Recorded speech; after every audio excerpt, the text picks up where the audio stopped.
Well, it's not much north of 5 out of 10 is what I fear. And today's polls should be a wake-up call for us all in Labour. There's a very real possibility that Theresa May, who is clearly a powerful leader of the Tory party and a powerful Prime Minister, may well choose to call a snap general election.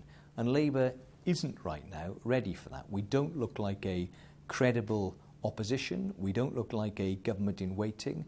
And that is why we are seeing our party performing badly in the polls. It's time, I think, to hand on the baton to a new generation of Labour men and women who can present a really powerful opposition and can also look like a government in waiting. In a speech about equality, you spoke about smashing the female Prime Minister back on her heels. Surely that is inappropriate use of language. Look, I'm a robust politician and I will use robust language, but I was talking obviously about the rhetoric from the Tory party, the ideology of the Tory party, the ideas of the Tory party, not the person of Theresa May. Of course that's not what I'm saying. So violent language towards women doesn't matter? No, that's not what I'm saying either. What I'm saying very clearly is that we do need to be robust in pushing back against a Tory government that, for women and for men in this country, has been awful news. 86% of the cuts have fallen on women in this country. And women need to know that they've got an opposition that will call that out, that will be robust about saying to the Tories, we think you've got it wrong on austerity. We think you've got it wrong for our communities. You're making it harder for people to get on in Britain. Now, that requires a bit of robustness, but nobody should imply from my language that I was endorsing any sort of physical violence. I think that is a, frankly, gross leap and a misrepresentation of what I was saying. So are you saying then that violent language doesn't matter if it's directed at Conservative women? No, that's not what I'm saying, Sophie, and you know exactly what I'm saying. I'm saying that we do need robust debate in politics. This stuff really matters. What happens to our communities really matters.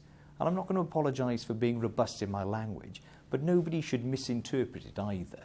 And nobody should be offended by it, because there was no offence intended, obviously, and there was no attempt to imply anything other than Tory ideas, Tory ideology, Tory cuts, Tory austerity. I want to take it on, and the Labour Party should be taking it on and pushing back against it. Do you think that the Labour Party has a problem with women? I think we've seen a growth of misogyny in the party. That's definitely true. We've seen, rape threats against women. All of these things should be deeply concerning to us. And I think we have seen more intolerance, greater racism in the country at large. Now, that's something we've got to try and change. We can change that through legislation. We can change it through change in culture. You've talked a lot about equality, and yet you stood in the way of Angela Regal, potentially, for Labour's first female leader. Is that because you think that right now beating Jeremy Corbyn is more important than having a female leader of the Labour Party? Well, I think beating Jeremy Corbyn is enormously important, because we do need to make sure that there is the prospect of a Labour government.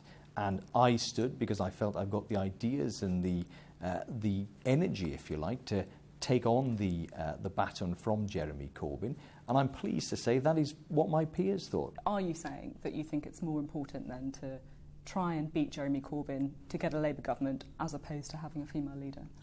Yeah, it sounds like you are. I do think that. I think the most important thing is that we have a Labour government in this country that is able to lead for this country, build a better Britain, answer all the questions that people are asking of their government right now.